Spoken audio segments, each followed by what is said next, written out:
திருவள்ளுவரின் வழியில் வாழ்ந்து வாழ்வின் உன்னத நிலையினை அடைய திருக்குறளோடு நாம் என்னும் இந்த நிகழ்விலே இணைந்திருக்கின்ற உங்கள் அனைவருக்கும் முதற்கண் வணக்கம்.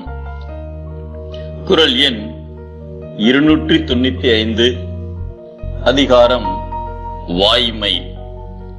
ஒரு சிறு பையன் தனது அப்பாவிடம் ஒரு தாளினை கொடுத்துவிட்டு பதவதைப்போடு நின்று கொண்டிருந்தான். நோய்வாய்ப்பட்டு படுக்கையில் இருந்த அப்பா அதனை பிரித்து படித்து பார்த்தார்.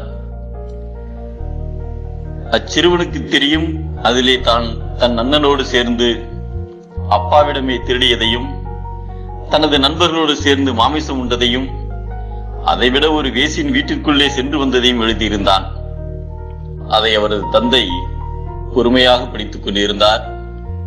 இதை படித்து முடித்துவிட்டு நம்மை மன்னிப்பாரா இல்லை தண்டிப்பாரா என்ற பயத்தோடு அந்த சிறுவன் கைகட்டி நின்று கொண்டிருந்தான். கடிதத்தை படித்து முடித்த பிறகு அவரது தந்தையார் பேசவும் இல்லை, திட்டவும் இல்லை. ஆனால் 2 சொட்டு கண்ணீர் மட்டும் அவர் கண்களில் இருந்து கன்னங்களில் வழிந்தோடியது. தனது தந்தையின் வேதனையை கண்ட சிறுவன் கண்கலங்கினான். தனது தந்தையின் கண்ணீரால் தான் செய்த பாவம் துடைக்கப்பட்டு விட்டது என்று நம்பினான்.